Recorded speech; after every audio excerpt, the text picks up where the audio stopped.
폭락론이 작년부터 엄청 기사에서 때렸죠.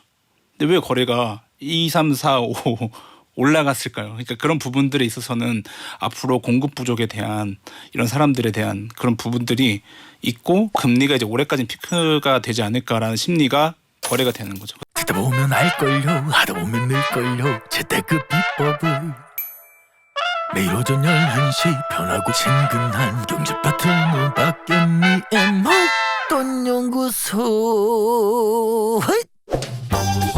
서울 아파트 가격을 두고 정부의 공식 통계기관인 한국부동산원은 7주 연속으로 올랐다고 합니다. 반면에 민간기관인 KB국민은행 통계를 보면 49주 연속 하락했다고 해요. 뭐가 맞는지 모르겠습니다. 그리고 통계 이거 맞는지 감사 중이라고 하는데 그 결과는 살아생전에 나오는 걸까요? 잘 모르겠어요. 그래서 지금이 바닥인지 더 큰 하락세가 나타날지 판단이 안 되는데 이때 데이터에 답이 있다고 하는 분이 계세요.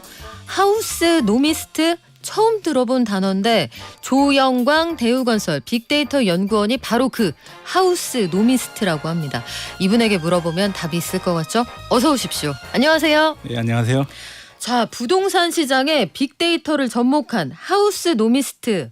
이게 어떤 단어를 합친 건 알겠는데 네. 건설사에 우리 선생님처럼 빅데이터만 분석하시는 선생님들이 다 계신가요? 제가 뭐 알기로는 없지 않나 싶고요. 아, 유일무이? 네, 네, 그렇게 알고 있습니다. 네. 제가 지금 대한민국에 딱 한 분 계신 분하고 인터뷰를 하고 있는 거예요? 이야, 영광입니다. 네. 자, 하우스 노미스트라고 불리는 분이다 이렇게 소개를 했는데 정확히 어떤 뜻입니까? 뭐 이제 증권사에서 경제 분석하시는 분들 이코노미스트라고 하는데 건설사에는 이런 데이터로 부동산 시장을 하는 업역이 없다 보니까 10년 동안 일을 하고 있는데 도대체 이걸 뭐라고 해야 될까 하다가 이코노미스트에다가 하우스를 붙여서 하우스 노미스트라고 그냥 제가 붙였습니다. 아, 이제 느낌이 딱 왔어요. 다들 사실 집값이나 부동산 시장 흐름 얘기할 때 아는 사람한테 물어보거나 집 사서 돈 번 사람한테 묻거나 우리 동네 부동산 아저씨한테 물어보거든요. 그러면 우리는 딱 그 데이터를 가지고 분석하시는 조영광 연구원에게 데이터 가지고 그러면은 일단 요거부터 물어볼게요. 지금이 시장의 바닥이라고들 하는데 바닥치고 이제 올라갈 때 맞습니까? 일단은 뭐 연초에 제가 여기저기서 말씀드렸지만 2023년은 바닥이 여기다라고 확인할 수 있는 해고요. 네. 지금 상반기가 지났죠. 상반기 통계부터 말씀드리면 서울 청약률 1순위 평균 청약률 상반기에 평균 50대 1입니다. 어마어마한 거죠. 평균적으로 50대 1이 넘는다는 것은. 근데 거래량도 중요한데 거래량이 없다 했지만 연초에 전국적으로 17,000건이 거래됐다가 지금 올 5월에 4만 건까지 올라왔어요. 근데 장기 평균으로 5만 건 정도 되는 시장이었는데 지금 아직 5만 건까지는 아니었지만 차곡차곡 거래가 올라가고 있다. 이렇게 봤을 때 결국에는 시장은 뭐 폭등은 아니겠지만 정상화로의 기반이 2023년에는 24년부터 또 예상이 됩니다. 근데요, 그 거래량이라는 게 좀 헷갈리기도 하는 게 우리가 서울만 부동산이냐라고 불만이 있는 분들도 계실 수 있겠지만 사실 우리가 서울 중심으로 이야기하는 게 전 국민의 절반이 서울 수도권에 모여 살고 맞습니다. 서울 부동산이 전국으로 가격에 영향을 미치니까 그 말씀을 드리게 되잖아요. 맞습니다. 서울 거래량이 보니까 4월, 5월, 6월로 가면서 아직까지 6월 신고 기간은 남아있지만 4월, 5월, 6월로 가면서 6월에 좀 줄었어요. 5월보다. 네. 근데 거래량이 늘어났다라고 말씀하셨는데 고 올라간다고 하는 서울의 거래량이 6월에 줄었다. 요거는 어떻게 이해를 해야 됩니까? 우리가 이제 실거래가 신고를 하면은 6월 한 달 정도 기간 있잖아요. 그렇죠. 아직 지금 한 보름 7월 남았죠. 15일이니까 예. 아직 6월 통계는 조금 더 지켜봐야 할 일이지만 결국에는 작년 11월, 12월에 정말 생각도 못한 아예 거래가 안 되는 시장에서 무려 1, 2개월이 아니라 1, 2, 3, 4, 5개월이 계속 거래량이 상승하고 있다. 서울 시장이. 서울 집값이 청취자분들 느끼겠지만 여전히 비싸죠. 떨어졌지. 너무 비싸요. 그리고 네. 엄청나게 폭락론이 작년부터 엄청 기사에서 때렸죠. 근데 왜 거래가 2, 3, 4, 5 올라갔을까요? 그러니까 그런 부분들에 있어서는 앞으로 공급 부족에 대한 이런 사람들에 대한 그런 부분들이 있고 금리가 이제 올해까지는 피크가 되지 않을까라는 심리가 거래가 되는 거죠. 그래서 아파트 거래량 주식 거래량 달라요. 주식 거래는 누구나 할 수 있죠. 사실은 뭐 1,000원, 5,000원만 있어도 할 수 있는데 몇 억짜리 서울은 뭐 7, 8억짜리, 10억짜리 이 거래량이 시사하는 바는 상당히 큽니다. 이런 것들이 구조적으로 올라갔다고 있는 거 뭐 상승까지는 좀 그렇지만 바닥은 여기다라는 것들을 확인시켜주는 통계죠. 그러면 우리 지금 바닥 지나고 있다 이렇게 네, 보시는 거예요? 그래서 정상화로 가는 길이다 이렇게 말씀을 하셨는데 그 좀 궁금하기는 해요. 말씀하신 것처럼 사고 싶다고 살 수 있는 게 아니잖아요. 워낙 큰 돈이 필요하기도 네. 하고 그래서 상반기 시장에서 거래량이 회복된 걸 두고 정부가 돈을 그냥 작정하고 꺼주지 않았느냐. 작죠. 일단 특례 보금자리론이 있었고요. 네. 이게 대규모로 시장에 돈이 풀렸고 두 번째로는 연초에 시장이 무너지는 걸 보여주면 안 되니까 둔촌주공이라고 하는 상징적인 큰 아파트가 미분양이 나지 않도록 네. 정부가 정책을 거의 영끌해서 지원하지 않았느냐. 음. 그 효과가 없었다면 이 시장이 정상적으로 굴러갔을까 이런 얘기도 하시거든요. 이건 어떻습니까? 어느 정부나 뭐 야당, 여당, 뭐 보수, 진보를 떠나서 제일 추구하는 바는 플랫이에요. 가격이 플랫하게 가는 거예요. 그 정권에서 마이너스 20%도 싫고 플러스 20%도 싫은 거예요.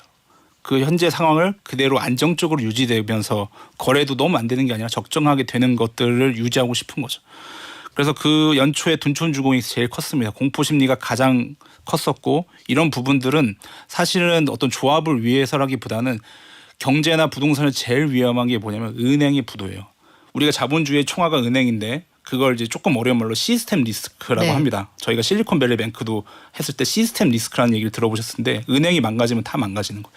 거기에 대해 금융이 엮여 있죠. 둔촌주공이 또 엄청난 규모고 이걸 했을 때 금융으로 번지는 걸 막기 위해서 한 건데 이 반응이 또 너무 뜨거운 거죠. 이렇게 살렸는데 또 너무 확 달아오르는 그런 경향. 근데 서울은 인구 밀도가 제곱킬로미터당 15,000명이 살고 있어요.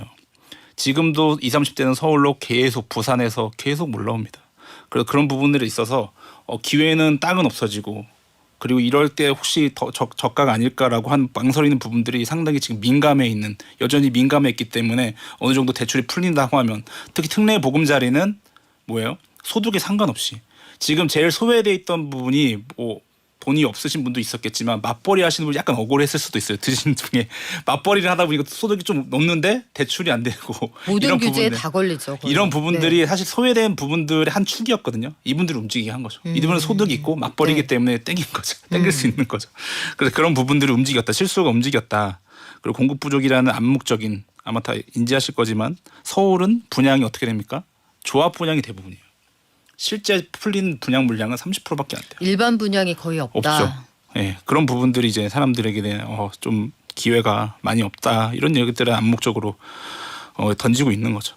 근데 지금 말씀하신 그런 내용들이 그러면 재고주택 시장하고 분양 시장의 상승 모멘텀이 달려있다. 연구원님이 쓰신 책을 보면 그 두 부분에 밑줄을 쫙 긋고 계신데 일단 분양 시장은 알겠어요. 근데 다른 한 가지 재고주택 시장이라는 게 결국은 이제 이게 미분양하고 이어지는 건데 미분양 관련해서 두 가지 의견이 있더라고요. 한 가지는 미분양 숫자를 줄이려고 아예 건설사들이 분양 일정 자체를 뒤로 미뤘다. 두 번째는 LH가 미분양의 일부를 사들였다. 그러니까 미분양률 자체가 줄어들 수밖에 없다. 그러니까 시장이 소화를 했다기보다는 아예 미분양이 날 수 있는 환경 자체가 아니었다. 모수가 줄었다. 이런 주장도 있거든요. 어떻습니까? 네, 이게 맞는 부분이 있습니다. 왜냐하면은 이제 비즈니스죠. 건설사는 분양을 함으로써 돈을 버는 회사인데 분양 시장이 뭐 연초에 엄청 안 좋았어요. 그러면 제가 사장이면 그냥 하자 이렇게 결정을 할까요? 저는 그렇지 않다고 봅니다. 때가 좋아지는 걸 기다리는. 하지만 마냥 기다릴 수는 없죠. 왜냐하면 대출이 나가고 PF가 계속 나가는데 이전해야 되는데. 그러다가 이전을 내야 네. 되는데 그건 어쩔 수 없는 부분들인 거죠. 그래서 지연시킨 건 맞아요. 지연시킨 건 맞는데 일단은 그럼 또 하나는 투명 봐야 되는 게 그럼 쌓여있던 미분양은 어떻게 됐냐를 봐야 돼요. 쌓여있던 미분양. 그 고가에 비분해서 쌓여 있었던 미분양이 올 2월에 7만 3천호까지 갔습니다.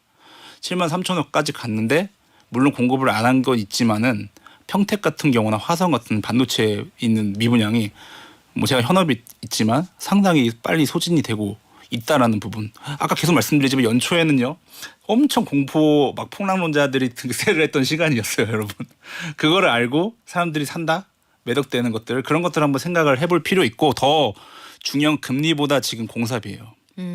이제 시차가 있어요. 아파트 공급에 시차가 있어요. 오늘 뭐 수주를 했어요. 내일 분양할 수가 없어요. 왜냐면 빨라야 6개월 1년이고요. 2년 3년 후에 분양을 하더라도 입주까지 2, 3년 걸려요. 우리가 분양이 공급이 아니죠. 입주가 내 아파트가 지어져야 공급이죠. 근데 그런 부분들에 있어서 공사비가 지금 너무 많이 올라서 건설사들도 수지 타산이 안 맞아요. 실제로 얼마나 올랐습니까? 지금 1.5배 올랐다고 보시면 돼요. 유례 없는 숫자예요. 지금 저는 이게 더 무서운 거예요. 금리도 무서웠지만 작년에 이 공사비가 한번 오르면 잘 떨어지지 않는. 코로나 전과 대비해서. 네. 그래서 지금도 뭐 시멘트다 뭐 아시겠지만 이런 부분들이 상당히 곤혹스럽습니다, 사실은. 그래서 이런 부분들이 저는 걱정이 되는 거예요. 그래서 여기서 그렇게 자세하게 말씀 또 너무 공포심이긴 하지만 꼭 알아두셨으면 좋겠어요. 이게 이 지금 수주를 하지 못하고 있기 때문에 이게 언제로 이어지겠습니까, 여러분? 2년 3년 후로 이어지는 거예요. 그건 한번 좀 저를 통해서 좀 들어가셨으면 좋겠다. 공사비가 더 문제입니다, 지금. 사실. 그러면 미분양이 일부 그 뒤로 밀린 것도 있고 LH가 흡수한 것도 있지만 실제로 시장에서 소진이 좀 되고 소진이 되고 있다. 있다. 그러면 말씀하신 그 상승 모멘텀의 시그널을 포착을 하신다는 말씀이네요. 그리고 전국적으로 보면 지역별로 이게 어디는 오른다 이런 얘기가 헤드라인에 나오는 지역들이 있어요. 있는데 반면에 지방에서는 무슨 소리냐. 오늘도 그 게시판을 보면은 저는 2억 5천이 빠졌어요. 무슨 말씀이세요? 이런 글들이 지방에 분명히 네. 올라온단 말이에요. 네. 저는 뭐 대구예요. 청주예요. 네. 이게 양극화가 점점 더 이 분위기로 심해지는 겁니까? 양극화는 10년 전부터 심해졌죠. 양극화는 어디서 옵니까? 인구에서 오는 거예요. 인구 이동에서 오는 거예요. 인구가 없으니까 수요가 없는 거 아닙니까? 그게 2015년, 16년부터 조짐이 나타난 게 그때도 수도권 인구보다 지방 인구가 많았거든요. 수도권 인구가 지방 인구를 추월한 게 2020년부터예요. 근데 중요한 건 2015년부터 지방에서 수도권에 직장을 위해서 올라오는 게 순유입으로 전환됩니다. 직장 때문에 수도권으로 간다. 15, 16 폭발적으로 증가합니다. 이미 오래전부터 시작됐어요. 자, 여러분 15, 16년 쭉쭉쭉 수도권 인구 뭐 지방 계속 감소했잖아요. 근데 지방 집값은 물론 뭐 대구같이 폭락한 데도 있지만 장기적으로 보면은 신축은 다 올라갑니다. 물론 최근에 고점 대비해서는 서울도 떨어졌어요. 서울도 22년 대비 떨어졌어요. 네. 하지만 그런 환상에서 좀 벗어나시고 일단 산업단지나 이런 부분들 미분양이 소진되고 있는 부분들은 당연히 반등의 조짐이 거래가 상당히 많이 터지고 있다. 천안의 뭐 일점 뭐 성성지구라든지 제가 보고 물론 하락을 했죠. 고점 대비. 근데 그거는 서울도 마찬가지고 그러나 결국엔 지방에도 쏠리는데 뭐 반도체라든지 산업단지가 있는데 또 30, 40 젊은 가구들이 몰려드는 데가 있다라는 것입니다. 그래서 그런 부분들은 지금 거래가 상당히 집중되고 있다. 그래서 너무 편견은 가져도 좋습니다. 뭐 지방은 뭐 가지세요. 10년, 20년, 30년 내내 가지셔도 좋은데요. 저는 10년 동안 일하면서 지방도 잘 해왔고 뭐 그런 것들을 봐왔기 때문에 한번 이런 것들 귀담아 들으셔도 좋을 것 같습니다. 수도권이든 지역이든 사람이 몰리는 데는 올라갈 네. 수밖에 없다. 올해 상반기에 그러면 지역별로 좀 구체적으로 들여다볼게요. 어느 지역부터 집값이 그러면 좀 반등을 한 겁니까? 그래서 여러분들 이제 보통 뉴스 보시면 뭐 부동산원이나 KB 시세를 보시죠. 네. 근데 저는 이걸 보지 마시고요. 그럼 뭘 봐요? 이제는 여러분들 뭐 호갱노나 보면 헬리오시티 맨날 나오는 아파트들만 나오죠. 그 아파트들이 심리를 건드려요. 네. 누가 얼마 됐대. 그게 어디예요? 그게 맨날 나오는 단지인데 네. 그 아파트들만 시세 총액이 높은 아파트들만 모아놔서 지수를 따로 만들었어요. 이게 뭐냐면 KB 시세 총액 탑 20 아파트예요. 시세 총액이 높은 지역이 20 아파트 지수예요. 그러니까 이것만 보세요. 다른 거 보지 마세요. 그래서 요거의 가격 지수가 나오거든요. 이 가격 지수가 서울은 3월부터 0%로 전환됐고 6월에 1.47% 올랐어요. 그러니까 전혀 다른 생각이죠. 근데 이거는 가장 민감하게 반응을 합니다. 그러면 서울에서 이 KB 시세 총액 탑 20 아파트가 좋고 그리고 거래 상승 거래 비중이 높은데 그러니까 실거래가가 상승 거래 비중이 40% 이상인 데가 이제 강남권에서 비교해 보면은 서초보다는 강남이 좀 우월합니다. 왜냐하면 강남이 상승 거래 비중이 40%에 달했어요. 6월에. 아직 6월 통계 집계 안 됐지만 벌써 40%고 서초는 35%예요. 강남이 좀 더 많고 그리고 아까 상위 시세 변동률은 강남이 플러스로 돌아선 게 0.6%고 서초는 마이너스예요. 그러니까 서초보다 강남이다라고 말씀드리는 거고 또 송파 강동 있죠. 송파는 상위 시세 변동률이 1.8% 서울에서 가장 상위권으로 지금 올라가고 있는 수치입니다. 근데 강동은 그에 비해서 0.15%에 불과하죠. 그러니까 이렇게 좀 구분돼서 지금 차별화가 나타나고 있다라고 보시면 되고 강남 외의 지역에서는 양천구하고 노원구가 상승 거래 비중이 40%는 아니지만 30% 중후반대를 기록했다. 이렇게 하시면 되겠습니다. 그 지역들의 특징이 있습니까? 정책이에요. 서울은 뭐 결국에 정책으로 갈 수밖에 없는데 강남은 압구정 관심 있으신 분은 그림 멋지게 그려줬더라고요. 서울시에서. 저 보고 야 이렇게 그림을 멋지게 그려주셨구나. 압구정 일대 그 재건축 이슈. 네, 그리고 네. 청사진을 너무 멋지게 그려주셨고 송파는요. 올림픽 단지 3대장이라고 있어요. 이게 어디냐면 올림픽 선수촌이 있고요. 올림픽 패밀리타운이 있고 아시아 선수촌 3개가 있어요. 그러니까 올림픽 때 지어진 아시아. 거기도 다시 올리죠. 걔네가 다 지금 상반기 안전진단 통과했어요. 네. 그런 부분 있고 강남에 뭐 양천구 노원구도 뭐 안전진단 완화가 다 됐으니 안전진단 완화 통과했기 때문에 역시 간다. 가는 게 쉽지 않음을 여러분은 지난 5년 동안 보셨을 겁니다. 이게 뭐가 재건축이 하나 하기가 상당히 어렵다는 것을 보셨을 텐데 어쨌거나 정권이 어떻게 될지 모르겠지만 한 단계 한 단계 나아가는 것을 모습이 보일 때마다 사람들이 반응을 하고 있다 보여집니다. 그렇군요. 그리고 앞서 잠깐 말씀해 주셨지만 반도체 관련해서 지역에서도 그 반세권 이런 단어도 최근에 좀 생긴 것 같아요. 이게 그 반세권이라는 게 수도권 집값을 좀 끌어올립니까? 엄청났죠. 뭐 이게 유래가 국가 첨단 산업단지 꼭 기억하세요. 국가 첨단 산업단지 올해 계속 이슈가 될 건데 정부에서 윤석열 정부에서 반도체, 바이오, 2차 전지 키우겠다라는 건데 3월에 발표했죠. 용인 처인구 남사읍에 세계 최대 반도체 클러스터 지우겠다. 그 사람들이 여기 꽂힌 거예요. 그날 그래서 반세권이라는 단어가 없었는데 반도체 인근에 있는 뭐 아파트다 해서 반세권 검색량이 올 4월에 1,000건이 검색이 되면서 뭐 남사읍의 어떤 특정 단지가 뭐 지금은 좀 보합세로 돌아서긴 했지만 엄청나게 반응을 했죠. 왜냐? 그럼 더 숨은 함의는 왜 반세권에 반등을 하냐? 반도체 시장도 안 좋을 수도 있는데 네. 중요한 건 시장이 안 좋아도 일자리는 계속 있잖아요. 계속 일을 하시잖아요. 그런 일자리, 반도체, 뭐 지방에도 바이오 이런 것들은 결국에 앞으로 사람들이 일자리가 더 중요하다. 사건보다. 일자리로 간다. 지방도 역시 그거 일자리 비전이 끌고 간다. 이렇게 지금 사람들이 인식하고 있는 것이죠. 자, 그러면 아예 지방으로 좀 내려가 보겠습니다. 최근에 지방에서는 집값이 반등한 지역이 있습니까? 네, 아까 KB 시세총액 탑 20 말씀드렸는데 플러스로 돌아선 적이 부산의 강서구가 있어요. 여기는 이제 에코델타 시티라고 청약이 흥행이 이어져 가고 있고 강서구에 뭐가 있어요? 가덕신공항. 여기 이제 만약에 엑스포가 되면은 상당히 추진이 빨라질 것으로 예상이 되고 청주 흥덕구가 있어요. 여기도 플러스인데 여기에는 뭐가 있냐? 바이오의 오송산업단지에 바이오 산업이 있고 SK 하이닉스 반도체 공장이 있죠. 그러니까 결국 계속 말씀드리지만 일자리 비전 일자리군요. 확정된 데 네. 이런 데는 사람들이 움직이고 있다라는 말씀을 드리는 겁니다. 그래요. 그리고 그러면 구체적으로 집을 사려는 실수요자들은 두 가지가 궁금할 것 같아요. 하나는 어떤 데이터를 기준으로 내가 살 집을 골라야 하나 이게 궁금할 것 같고요. 두 번째는 만약에 갈아타기 수요가 있다. 지금 사는 집이 팔려야 이사를 갈 거 아니에요. 그렇죠. 그 집이 안 팔리는데 이사를 어떻게 갑니까? 집이 팔릴까요? 근데 지금 사시는 집들이? 뭐 지역마다 아까 말씀 좀 다른다고 했어요. 그래서 이런 부분들 근데 조금 애매한 게 지금 아까 오르는 지역들이 정부에서 좀 이제 밀어줄게 하는 지역들을 제가 집주인이라고 하면 안 팔 것 같아요. 안 팔 것 같은데요. 네, 그러니까 약간 미스매치가 있는 것 그쵸? 같아요. 그래서 지금 갈아타기 하시는 분들은 차라리 이렇게 뭔가 계획이 좀 발표되고 뭐 이런 노원구나 양천구나 통과되고 있는 단지들 제일 핵심 팩터는 시공사가 선정되면 돼요. 시공사가 선정이 됐다는 거는 거의 이제 절반은 넘었다. 그럼 여기서 내가 들어가 봐야 된다. 그래서 미래 신축을 내가 서울에 그 힘들 때는 신축 50대 1. 정말 거기에 쉽지 않겠네요. 네. 이게 참 네.